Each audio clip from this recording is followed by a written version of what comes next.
Good morning friends. Today we are going to see clinical examination of motor system. So this is the continuation of the examination of CNS. Last time we have seen the sensory system. Now we will be going with the motor system. So what are the complaints of a person when he comes to a clinic with having problem in his motor system? So first is inability to walk, inability to perform any activity, loss of coordination while doing the activity, loss of power, involuntary movements. So these are basically symptoms with which the person can come to us. Now whenever we say motor system, you must remember all those topics which were there in your anatomy regarding all the muscles, their innervations, nerve supply. Then you should know in detail about the descending tracts, from where they start, how they come down, the extrapyramidal and pyramidal system, then how they converge, how they come to the anterior horn cell, and from anterior horn cell they go to the muscles.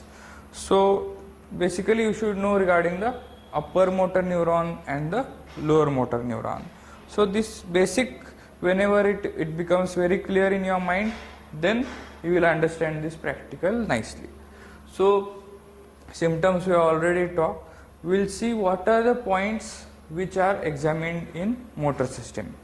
So the first point is nutrition. So nutrition means how is the bulk of the muscle. So whenever we want to compare the bulk of the muscle, we always compare the right side with the left side. Same muscles at same level. So to avoid the confusion, they have given a certain bony landmark, like for upper limb it is the elbow.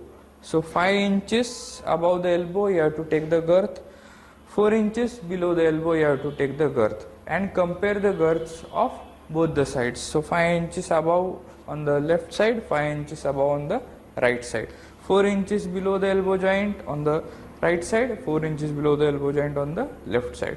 So you compare and you will get the readings in centimeter. Similarly, for the lower limb it is 9 inches above the knee joint and 6 inches below the knee joint. So this is how you take the girths, and from that you can understand whether it is same, reduced or increased. Now when the muscle bulk decreases, it is called atrophy of the muscle. So atrophy occurs whenever the person is having some problem, or a common thing which you must have observed is whenever you have your hand in a plaster for around 6 weeks or 3 weeks, the hand muscle becomes smaller. So that is called disuse atrophy. Similarly, in conditions like poliomyelitis, lower motor neuron diseases, you have atrophy. Hypertrophy is the opposite case, in which you have increased muscle bulk. So whenever you regularly exercise a particular muscle for a long duration time, like what you have seen in the bodybuilders, it is hypertrophy of the muscle. So this was nutrition. After nutrition we see the tone of the muscle.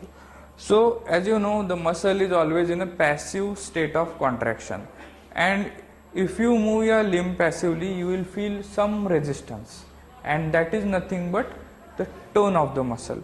So in the tone, you are basically interested in feeling the muscle whenever you are doing a passive movement. Then you have to see for the degree of movements and the range of the movement. So the two conditions which are seen, which are abnormal, are hypotonia and hypertonia. So and normally the tone is said to be normal.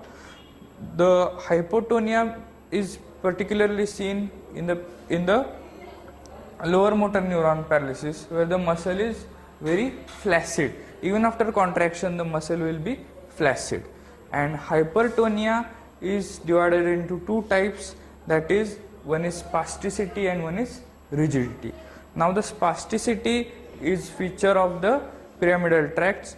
Usually the lesion is in the whenever you get stroke, you have spasticity.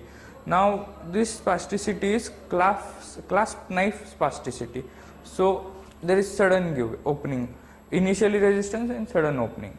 This is clasp knife. Then in rigidity you have two types, which is seen commonly in the Parkinsonism, that is a disorder of the extrapyramidal system. In that you have lead pipe rigidity, means in the continuous movement you get rigidity, lead pipe. And one more is cogwheel rigidity, in which intermittent you have gaps and intermittent rigidity. So this is related to the tone of the muscle. So you have normal tone, hypotonic muscle and hypertonic muscle. So normally you will get the tone as normal. It will be neither hypertonic nor hypotonic. The third point which is important is muscle power. The power of the muscle has to be checked in all the muscle groups. So we will start from neck, the trunk, abdomen, upper limbs, proximal joint, distal joint, fingers, then in the hip girdle, at the hip, movements at the hip joint, movement at the knee joint. All these things will be examined in detail whenever you want to check the muscle power. Now important thing in power is, here you are giving active resistance, and in tone you are doing passive movements. These things you have to remember. And for finding out the muscle power, there are certain grades. So grade 0 power means there is no movement at all. It is like paralysis. So grade 0. Grade 1 is whenever he attempts something, some flickering movement at the muscle is seen. Grade 2 power is when he is trying to lift, but he can do some movement which is eliminating the gravity. Then grade 3 is he can do the movement against the gravity without resistance. Grade 4 is it is doing the activity with moderate resistance, and grade 5 is doing the activity or doing the contraction of the muscle with normal resistance. That is, grade 5 is normal power. So grade 0 no power, grade 1 just flickering, grade 2 the movement can be done eliminating the gravity, then grade 3 the movement can be done against the gravity, grade 4 movement can be done against the gravity with moderate resistance, grade 5 movement can be done normally with full resistance, that is, he has normal power. So these are the various types of grades in the power, grades of the power. So there are various types of paralysis. You must have heard monoplegia means paralysis of one limb. Hemiplegia is one side. Quadriplegia is all four limbs are involved. Paraplegia means mainly the lower limbs do not have the power. So these are the various names given to the paralysis, and these are caused due to the various lesions. Those we are going to see later. So this was muscle power. Now in demo we will show you how we actually check each group of muscle and how it is to be done. The fourth point is coordination. So whenever we want to do any activity, coordination is very important. Coordination means all the muscle groups, they work in harmony. To perform a particular thing, every muscle should work in harmony.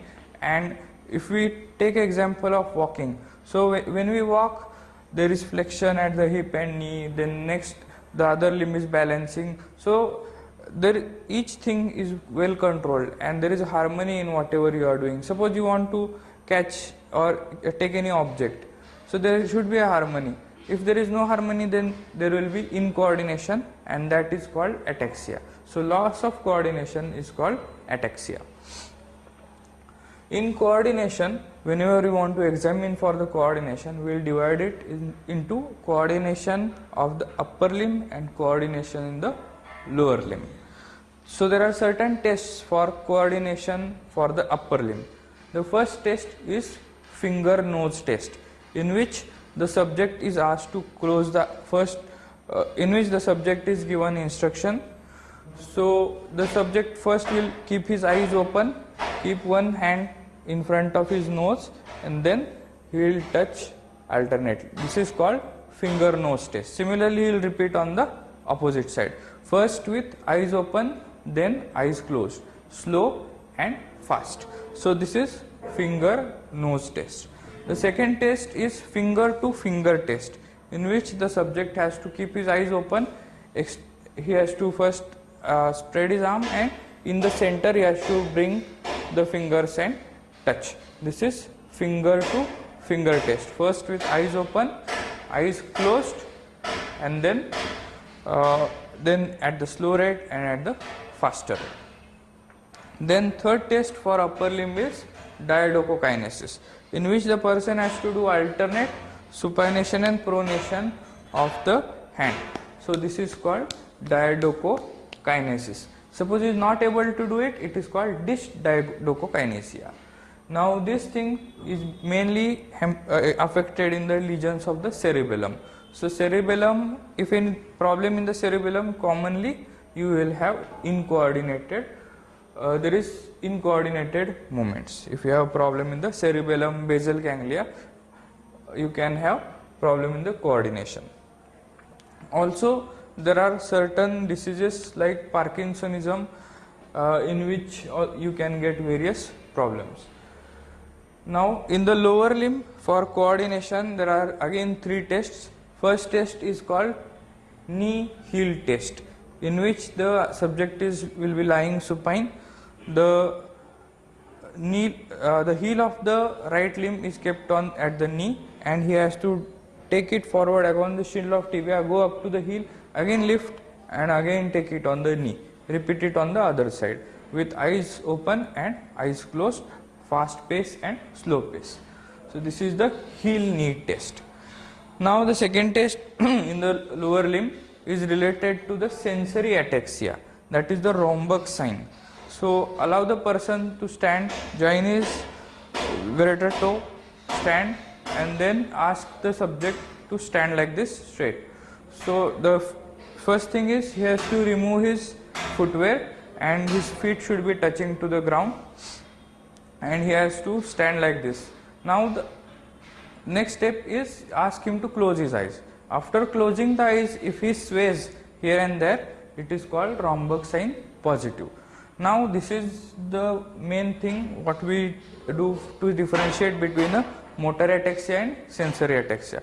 If Romberg sign is positive, that means if he closes the eyes and then sways, it is called sensory ataxia. So when you close the eyes, the sensory inputs given by the eyes are lost, and because of that he loses his balance.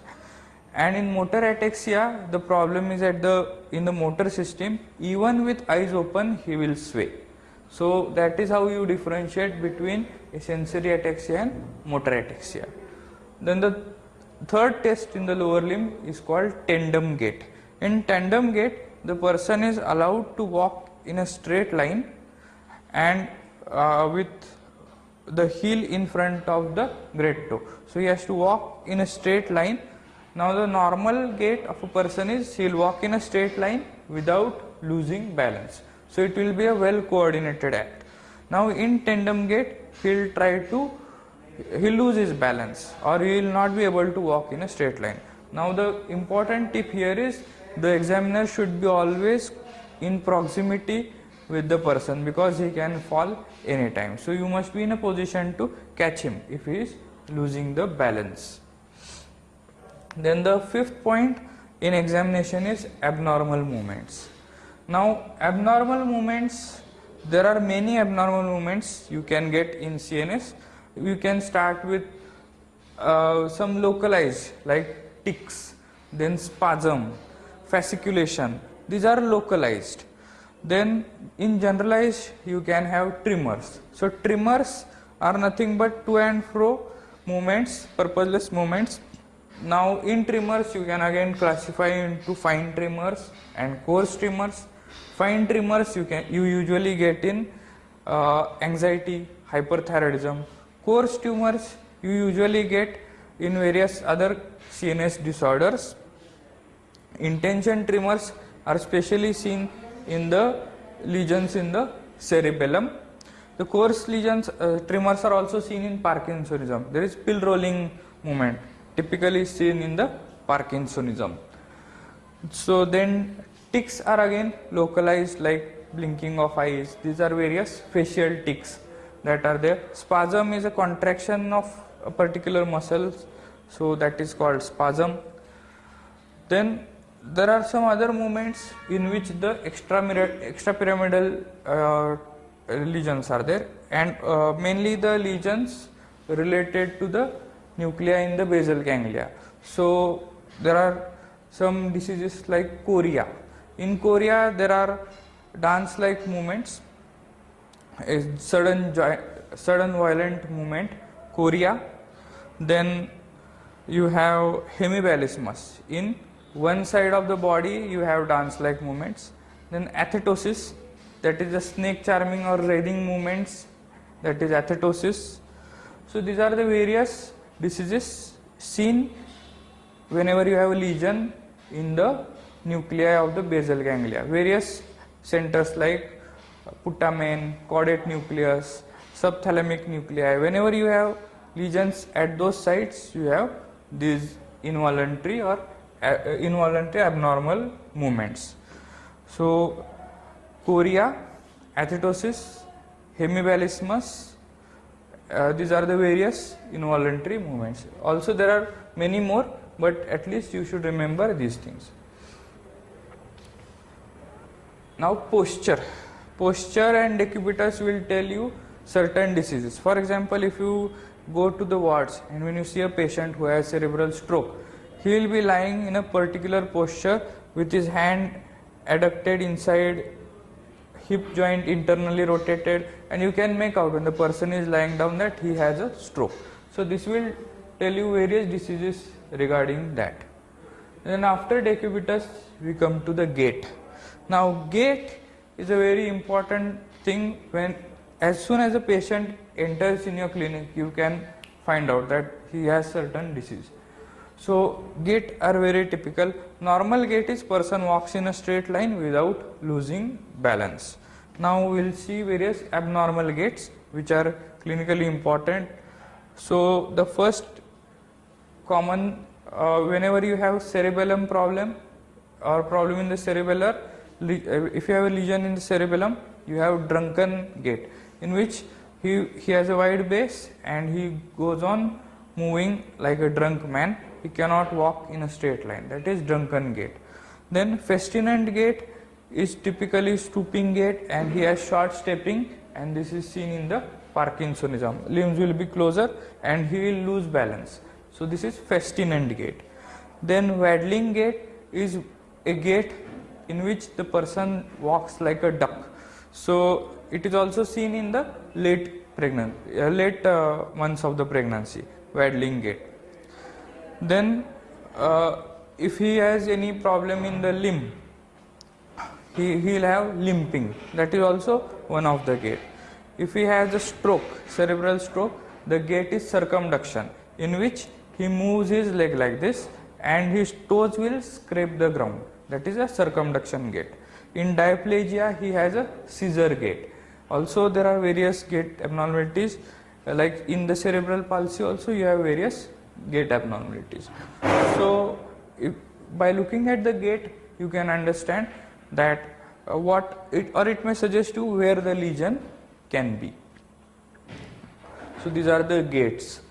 After gait we come to the important point of CNS examination in the motor system is reflexes. Superficial reflexes and deep reflexes. Now the superficial reflexes are they are the polysynaptic reflexes. In that you have plantar reflex, abdominal reflex, corneal reflex, conjunctival reflex and pupillary reflex. Now polysynaptic means many synapses are involved, so it is called polysynaptic.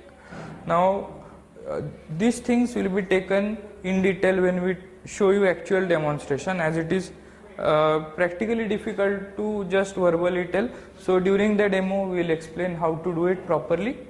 So plantar reflex is you have to ask the subject to lie supine, hold his leg. Then at the medial aspect you have to start with you can use a key and you have to move along the along the lateral aspect and go up to the base of the great toe. So this is plantar reflex. Normally whenever you do this, what you get is a plantar flexion. Now if suppose he gets a dorsiflexion, then it is called Babinski sign positive.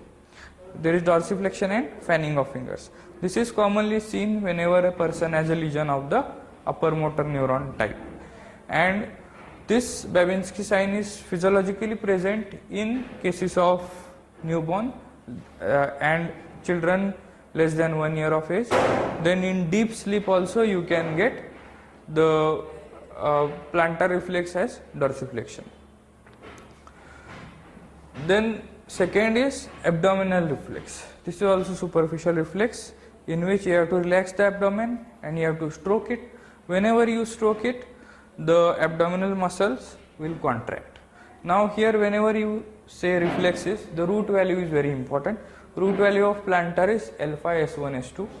For abdominal is T7 to T12. Now this root value will tell you where the lesion can be. So this is more important whenever you want to pinpoint the lesion. Then corneal reflex is ask the subject to look in the front, and from the side you have to touch a wisp of cotton on the cornea. The reflex will be blinking of the eyes. So that here the fifth nerve is involved for taking the sensation, and seventh nerve is there which will cause closure of the eyes. Conjunctival is same. You touch a wisp of cotton coming from the side to the conjunctiva. These will have again taken in detail whenever we will be teaching you the visual reflexes. Pupillary reflex is whenever you put a light from the side on the pupil will constrict. So this is called pupillary reflex. There is direct and consensual pupillary reflex, but these three will be taken in detail whenever we take the visual reflexes. Now there is one more type of reflex called deep reflexes. Now deep reflexes are monosynaptic. In monosynaptic, the basic working is you have to hit on the tendon of the muscle. When you hit on the tendon, the muscle will get stretched, and that causes reflex contraction of the muscle. So this is nothing but a monosynaptic reflex. In upper limb, we will check the bicep jerk, that is having root value C5, C6, tricep jerk, root value C6, C7, C8, then the supinator jerk, which is having the root value again C5, C6. In the lower limb, we will examine the knee jerk and ankle jerk.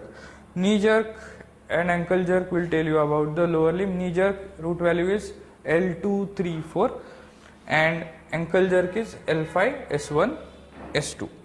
So these jerks will be better. I will be able to demonstrate better whenever we take in the demonstration. Jaw jerk is you have to partially keep his mouth open, keep your finger, and with the hammer you have to give a tap, the mouth will close. So this is called jaw jerk. So when you cover all these things, these are the points of the motor system. Now suppose you are not able to get the reflexes properly, deep reflexes mainly, there is a maneuver called Gendre 6 maneuver, in which you can have either the person can have hypotonia or hypertonia. If he gets scared, if he is anxious, he will have hypertonia. If he is fearful, he will have hypotonia. So to bring the tone to the optimum level, there are two maneuvers. First is he can clench his hands like this and pull apart. This is one maneuver. Second is he can clench his teeth or hold the chair tightly. So these maneuvers can be applied whenever you are not getting the reflexes properly. Now whenever you want the reflexes to be checked, the first thing is the person must be relaxed. Second thing, he has to be told that the hammer what we are hitting is not that painful, and so we will be gentle while doing it. So when you reassure him completely, you will naturally get all the reflexes properly. Now these things will be again taken in detail during the demonstration. In Viva, a common question is asked what are the differences between the upper motor neuron lesion and the lower motor neuron lesion. So from brain to the anterior horn cells it will be the upper motor neuron, and from the anterior horn cells to the muscle it is lower motor neuron. So whenever the lesion is above, when you take the example of cerebral stroke versus person having polio, it becomes very easy to understand the differences between the upper motor neuron lesion and the lower motor neuron lesion. So in upper motor neuron lesion usually many muscles are involved, and in lower motor isolated muscle is involved. Then when we take the tone, upper motor neuron lesion, the tone there is spasticity, and lower motor neuron lesion there is flaccidity. Power is lost in the upper motor as well as in the lower motor neuron lesion. Superficial reflexes are lost in both upper motor and as well as the lower motor neuron lesion. Deep reflexes are exaggerated in the upper motor neuron lesion and decrease in the lower motor and absent in the lower motor lesion.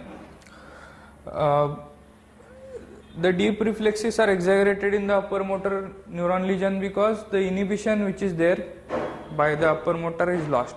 So that is why we get exaggerated reflexes as well as you can get clonus. In lower motor neuron lesion you can get fasciculations.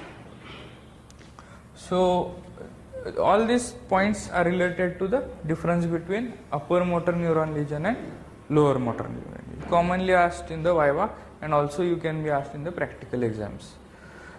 So basically these are the things which which we can take in the briefing part of clinical examination of motor system. Now the next part will be the demonstration of all these things in detail, and we will tell you various positions for reflexes, how to do it in lying down position, how to do it in the sitting position, and so on in our continuation video. So right now we will be seeing the demonstration of clinical examination of motor system. Now as we have discussed the points, in our journal we have clinical examination of motor system part 1 and part 2.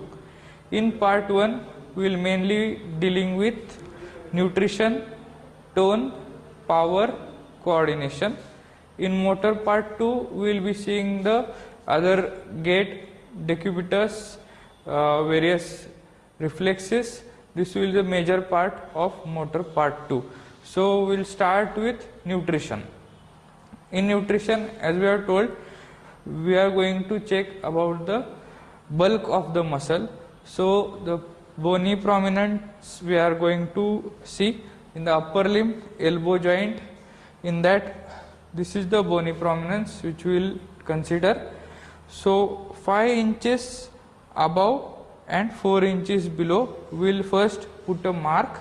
Then we will take the circumference of 5 inches above the elbow and 4 inches below. Similarly, we are going to do it on the other side. So first we will compare 5 inches above the elbow joint, then 5 inches above the elbow joint on the left side, 4 inches below the elbow joint and 4 inches below the elbow joint. For this we require a tape and a chalk.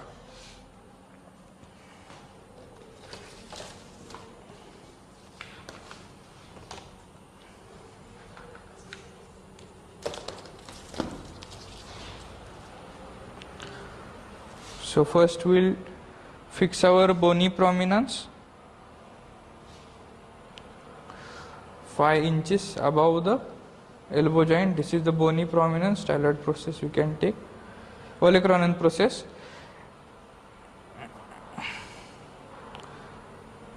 Just 5 inches. Now we will take the circumference. Always take in centimeter, because that gives a more accurate reading. 28 centimeter. Now on the other side,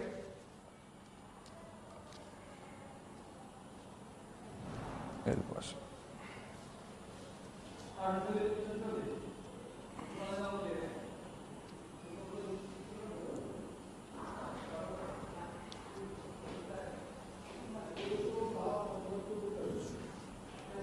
it is same 28 centimeter. So 5 inches above the elbow joint. Now for 4 inches below elbow, again same thing, we will measure 4 inches, give a mark, again measure it in centimeters, make sure that the tape is straight, it is 25 centimeters. Similarly on the other side.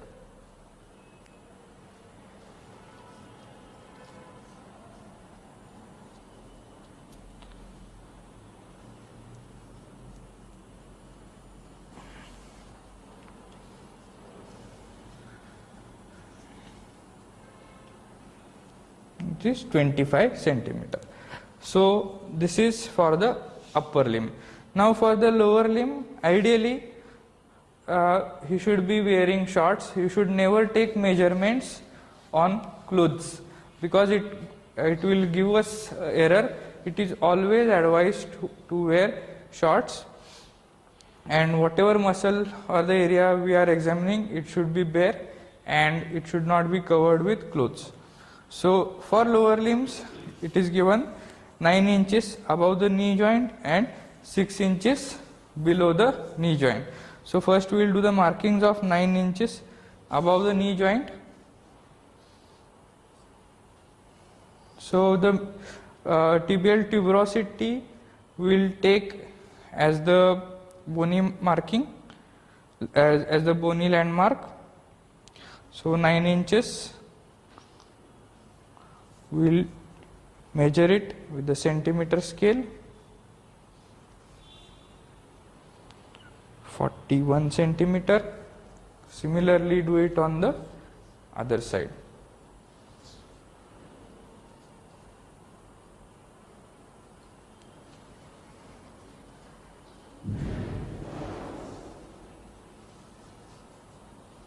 Same. So this is how we have done 9 inches above the knee joint. Now 6 inches below the knee joint. Tibial tuberosity marking.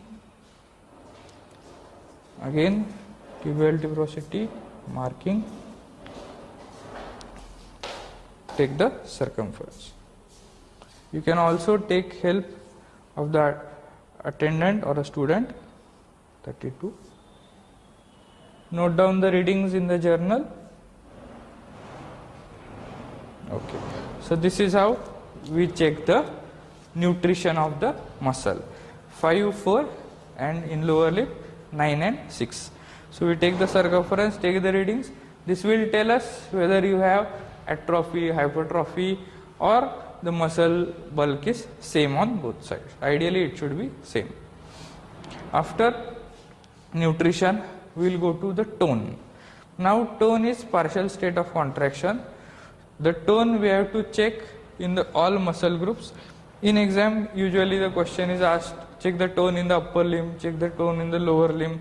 For this we have to do the passive movement and check for the range of the movement, feel of the muscle and degree of resistance we get during we are checking the tone. So I will show you for the tone in the muscle related to the elbow joint in the upper limb, the bicep and the tricep. So for finding out the tone, I am doing passive flexion and I am feeling the muscle. So when I feel the muscle, it is not flabby, not rigid, it has a particular consistency. So this is feel of muscle. Then the degree of resistance which I am getting while doing so, I am palpating the bicep as well as the tricep and I am comparing it with the opposite side bicep and tricep. So this is how you see the tone in the bicep and tricep. For forearm, again you have to flex and extend the forearm and see for the tone of the forearm muscles, flexion and extension. Similarly you have to see in the lower limb. This is flexion at knee joint, extension. This is flexion at knee joint, extension. You have to see for the tone. So whenever you are doing flexion, the hamstring muscles are working. Whenever you do extension, the the quadriceps muscle are working. So similarly, you have to feel for the muscle, see for the range of movement, see for the degree of resistance which we get. So as we have told you, in poliomyelitis and lower motor neuron lesions, we get hypotonia, and in the other case there is hypertonia, in which you have rigidity and spasticity. Usually upper motor neuron lesion you have spasticity, and in the lesions of extrapyramidal tract you have rigidity, that is cogwheel rigidity and lead pipe rigidity. So this was about tone of the muscle. You have to check in the upper limb as well as in the lower limb, and basically this is how you have to do it. After tone, we will go to the major part, that is power. So for checking the power, we have many muscles. So we will start from above and go downwards. For power, the main thing is you need to do is you have to give resistance. As we have already discussed grades of the power, whenever we ask the subject to lift his hand against the gravity, it will be always grade 3. So if he is not able to move his hand at all, it will be grade 0. If he is trying to move and we have just flickering of the muscle, it is grade 1. Grade 2 is eliminating the gravity. It is movement at a joint, eliminating the gravity. Grade 3 is movement of a joint, eliminating against the gravity without resistance. Grade 4 is against the gravity, movement done against the gravity with moderate resistance. And grade 5 is against, he is lifting the hand against the gravity with examiner applying full resistance. That is normal power. Grade 5 is normal power. So what we do in power is we have to give active resistance to the movement what he is doing. So if we consider the neck muscles, there is flexion of neck and there is extension of neck. So when he is doing flexion, we have to give resistance here. When he is doing extension, we have to give resistance on the back side and feel for the power. So first ask him to do it on himself, and then after that the examiner will give the resistance. So now when I give resistance, this will this is I am giving resistance, so I am checking the flexors. Now I am checking the extensors of the neck. These are the neck. Now we will see the movements at the shoulder joint and also the how to check the power. So first shoulder उठून बसायला मी जरा असं बसलं की चालेल इकडनं ठीक आहे. For shoulder, this is abduction, this is adduction, this is internal rotation, this is external rotation. So when you want to check the abductors, you have to ask him to do like this. Asa, हात सरळ ठेवून असा वर घ्या. Okay. This is abduction. So when I give resistance here, this is checking the abduction. आता हात ओढा तुमच्याकडे. Now this is checking, giving resistance for adduction. These are adductors. Then हात तुमच्याकडे आत घ्या. असा असा आत घ्या. असा. This is for internal rotation. When I give resistance while doing it, internal rotation. बाहेर ढकला. This is external rotation. So this is at the shoulder joint. Now at the elbow you have flexion and extension. For this for flexion you have the bicep muscle. So when I give resistance here, we are checking the bicep muscle. हात सरळ करा.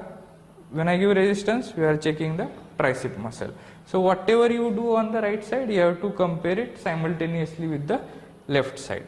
So we'll check the power of bicep muscle. Apply kara. So this is a grade 3. Now when I give full resistance, this is grade 5. Saraya kara. Okay. So the power is adequate, and this is a grade 5 power in bicep and tricep. This is flexion at the elbow joint. Now for the hand muscle, asakara. This is flexion at the wrist, फक्त असं वर करायचं, and this is extension at the wrist. Now when I give resistance, वर घ्या तुम्ही, this is giving resistance for doing the flexion. त्या हातानं करा. Whenever you are going to check the power, you should always consider about the age, built, age and mainly age, built and sex of that person. खाली टाकला. Now I am checking the extensors. खाली टाकला. Okay. Whenever you want to check the power of small muscles, give your index finger and ask him to grasp it. पकड़ा and you pull. This is how you check for the small muscles. Then when you want to check the adductors of the fingers, you have to insert the paper and ask him to grip it, and you try to pull that. Whenever you want to check the abductors of the hand, you ask him to open his fingers like this, असं करायचं, and you will give resistance. Similarly here. So this is how you check the muscles of hand. When you want to check the power of opponent's policies, you have to ask him to hold a pen and you try to pull it. So this is how you will check the power in the upper limbs. Now we'll go to the power of abdominal muscles. Here he has to lift his leg up with extension at the knee joint. दोन्ही पाय वर घ्या. Okay. खाली soda. Now this movement is making his abdominal muscles taut. Now when I give resistance, it will be checking power of the, थांबा, पाय खाली soda, गुडघ्यात सरळ ठेवायचं आणि वर घ्यायचं. Okay. So this is how you check power of the abdominal muscle. Similarly, whenever he lifts his head part, then also your abdominal muscles will get taut. Then moving on to the hip joint. For the hip joint, again गुडघ्यात सरळ ठेवायचं बरं का, आपलं आपलं वर घ्या, एक पाय. This is flexion at the hip joint, वर घ्या. This is flexion at the hip joint. Then this is flexion at the knee joint. This is flexion at the knee joint. So whenever we want to check the power of the flexors of the hip joint, we will give pressure here. पाय वर घ्या. Okay. So this is how we test the power of flexors. घ्या वर. Okay. So knee should be extended. Now we will check the flexors and extensors of the knee joint. Now when I ask him to straighten out his leg and I am giving resistance, I am checking the quadriceps group, that is the extensor at the knee. Now I am trying to pull and he is trying to pull the leg towards himself. This is the flexion at the knee joint. Similarly you repeat on the other side. पाय सरळ करा. This is extension of the knee. आणि आता तुमच्याकडे ओढा. This is checking the flexion at the knee. Then you have abduction and adduction. पाय बाहेर घ्या, एक पाय असा. This is माझ्याकडे घ्या, abduction. Now when I give resistance, I am checking the abductor, power of abductor muscles. बाहेर घ्या, आत ओढा तुमच्याकडं. This is adduction. आत ढकला, adduction, बाहेर ढकला, abduction. So these are the methods to check the power of the various group of muscle. Now in the lower limb you have plantar flexion and dorsiflexion. आता माझ्या हातावर पाय ढकला. This is checking the power of dorsiflexion. This is plantar flexion. वर घ्या, dorsiflexion. माझ्या हातावर दाबा. This is plantar flexion. वर घ्या, dorsiflexion. So this is how we check the power of neck at the shoulder joint, at the elbow joint, hands, trunk, lower limb. Now some things are remaining which we will see in the prone position, पोटावर झोपायचं. Now we will check the power of extensors of the hip. So gluteus maximus is a major extensor. Now I will ask him to keep his leg extended at the knee joint and raise his leg. हा पाय गुडघ्यात सरळ ठेवून वर घ्या. Okay, this is गुडघ्यात सरळ ठेवून, गुडघ्यात सरळ ठेवायचं, वाकवायचं. हां, this is extension of the hip joint. Now when I give resistance here, this will be checking the power of extensor of hip joint. वर घ्या. ओके, सोडा खाली. दुसरा पाय घ्या वर. Okay. Then when I ask him to lift his upper torso, the back muscles will be tested. So this is how we have checked the power of muscle of all the forelimbs, back, trunk, neck, and with our findings are the power of this subject is grade 5. बसून बसायचं. So we have seen nutrition, tone, power. Now we will check the coordination. So coordination is divided into coordination in the upper limb, coordination in the lower limb. For that there are certain tests. For upper limb there are 3 and for lower limb there are 3 tests. So the first test for upper limb is finger nose test. So the subject is first asked to keep his eyes open. डोळे उघडे ठेवायचे, एक boat समोर. आता हात सरळ ठेवायचा and then touch his tip of nose with eyes open and eyes closed. डोळे मिटा. Okay, slow and fast. Similarly repeat it on the opposite side. दुसऱ्या हाताने आता. This is finger nose test. Suppose he has problem in the cerebellum, then he will have past pointing. He will not be able to touch the tip properly. It will go like this.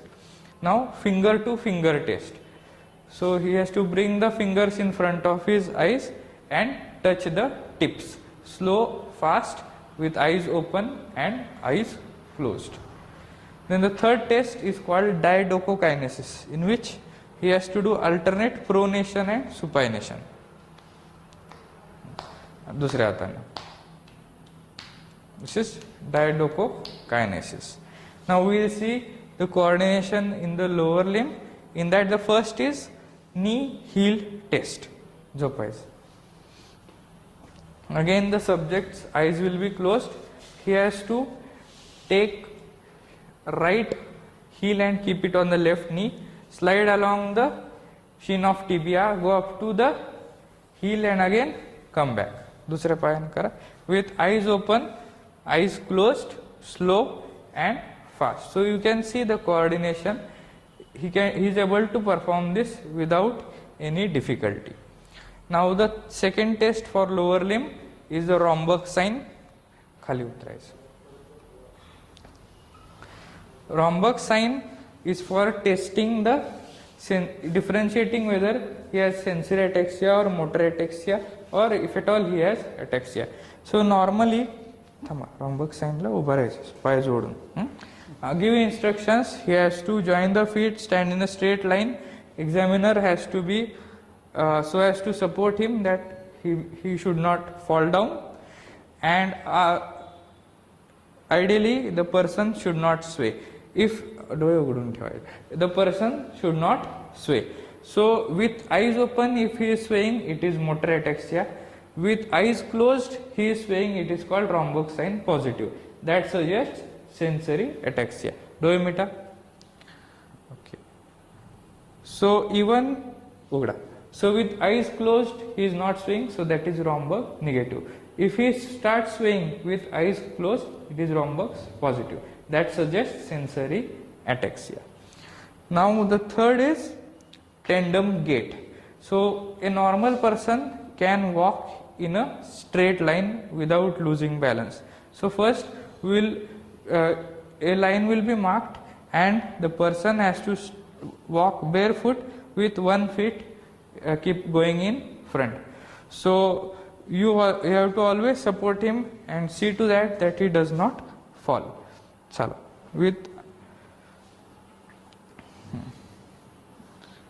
fear. So he is able to walk in a straight line without losing the balance. So heel knee test he is able to perform. Romberg sign he is not swaying with eyes open or eyes closed, and tandem gait, he is able to walk in a straight line properly. So these are the three tests for coordination in the lower limb. So up till now we have finished nutrition, tone, power and coordination. So this is the practical motor 1. Now we will go to motor 2. Bas.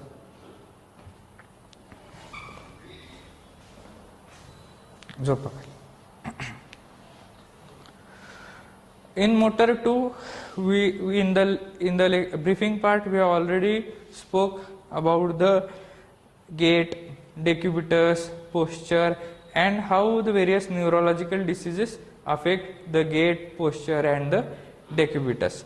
The major part of the motor 2 will be on the reflexes. So the superficial reflexes and the deep reflexes. Now we will see how to check the reflexes. First we will be checking the superficial reflexes and then we will be checking the deep reflexes. In superficial reflexes, as we have mentioned, they are the polysynaptic reflexes, and we will be seeing the plantar reflex and abdominal reflex. So first you have to expose the muscles. For plantar reflex, the root value is L5, S1, S2.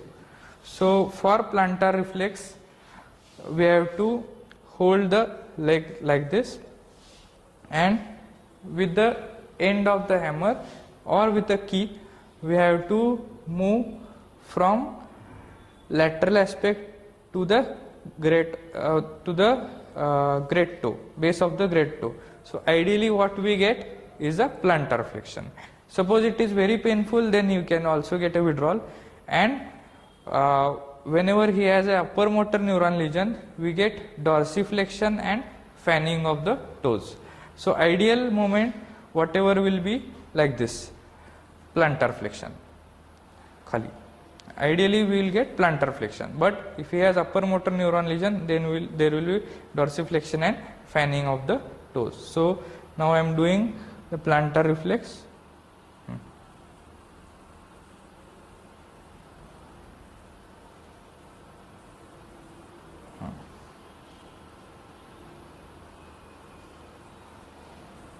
So this is how you perform the plantar reflex. दुखते काय तुम्हाला?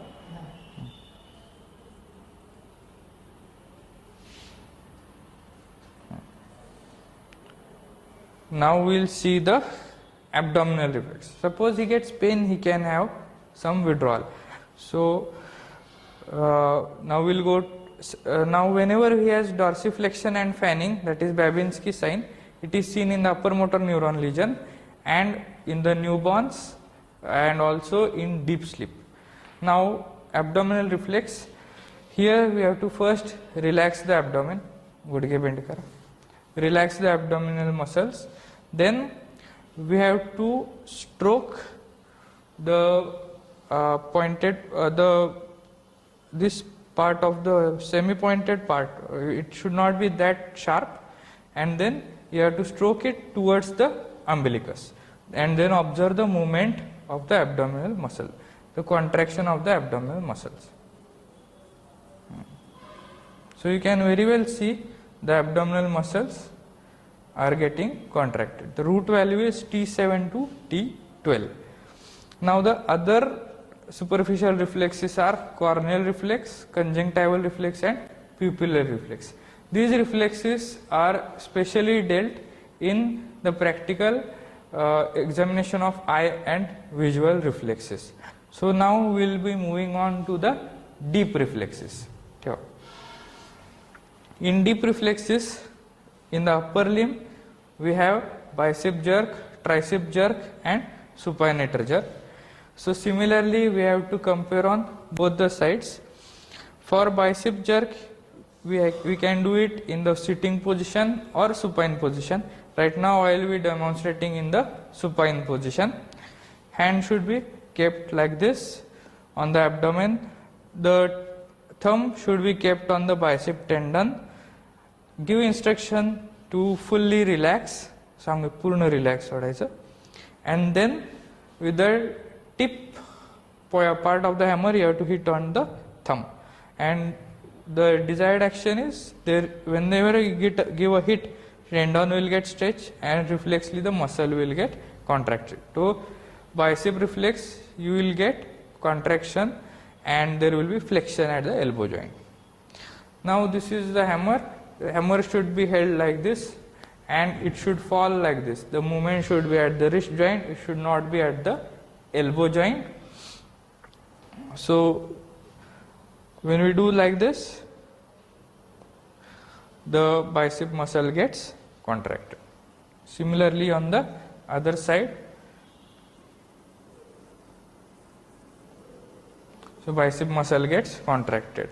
So the root value here is C5, C6. For tricep muscle, you have to keep the hand like this, and with the broad end, we have to give a tap here, just above the elbow joint. The tricep muscle gets contracted and the action we get is extension at the elbow joint. Similarly do it on the other side. Keep relaxed. Okay. So the muscle contracts and you get extension at the tricep. For supinator or brachioradialis jerk, hold it as if you are holding for a hand, shake hand, and give support below, and at the styloid process you have to give a tap. So the action the reflex what we get is, you get we have this flexion and pronation. So whenever we give a tap here, there is slight flexion and pronation.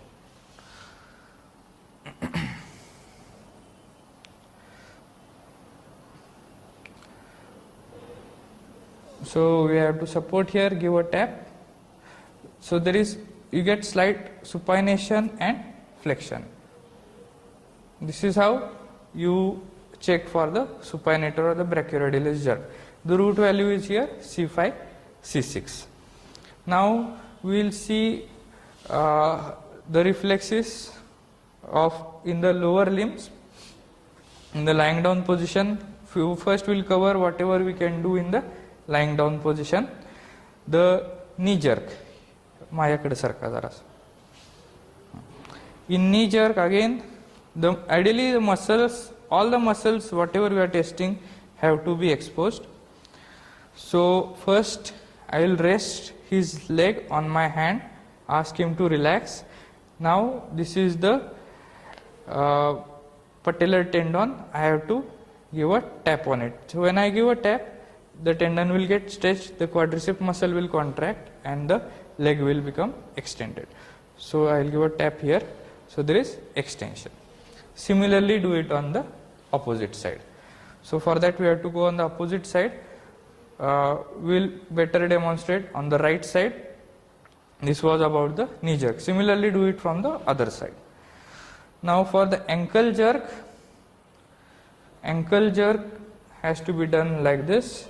The leg has to be kept here, fully relaxed, slightly dorsiflex, and then give a tap at the tendo Achilles. Now here you observe the gastrocnemius and soleus muscle. So when we give a tap, we get a plantar flexion.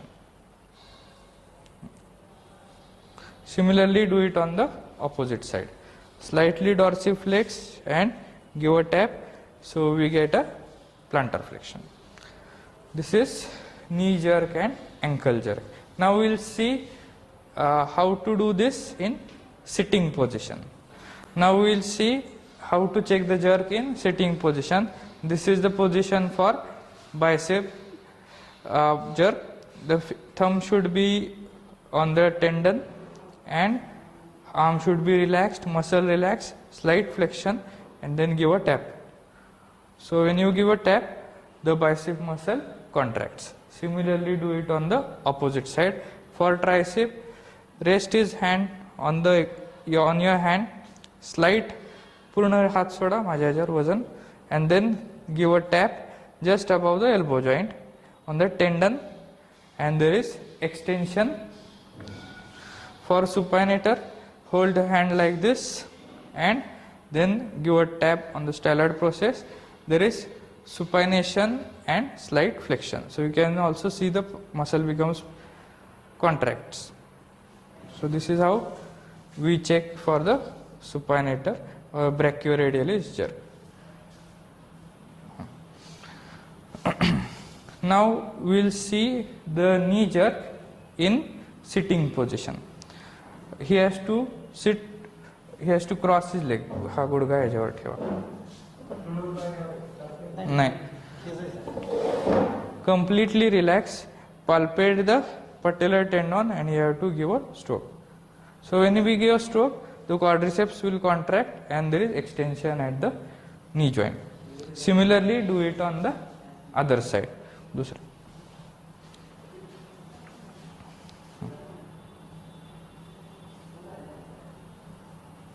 So we have extension at the knee joint. Now the last thing which you are going to see is how to check for ankle jerk in the kneeling position. We need a stool for that. Here he has to keep his knee, keep his knee, you have to dorsiflex and then you have to hit on the tendo Achilles. So the reflex what we get is we get plantar flexion. Okay. दूसरा part. Similarly do it on the other side. Slight dorsiflexion and you give a tap here, we get plantar flexion. Ideally all the muscles have to be exposed, then only it is the ideal method. ठीक. So we have covered tone, nutrition, tone, power, coordination, various gaits, decubitors we have described in the briefing part, and major part of the reflexes, superficial reflexes, abdominal and plantar.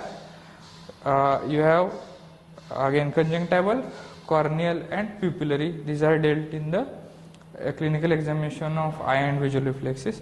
For deep you have bicep jerk, tricep jerk, supinator jerk. In the lower limbs, ankle jerk and knee jerk. So this will tell you to identify the lesion, whether it is upper motor neuron type or lower motor neuron type. In lower motor neuron type, both superficial and deep are lost. In upper motor neuron, the deep reflexes are exaggerated, and this is a peculiar feature of upper motor neuron lesion.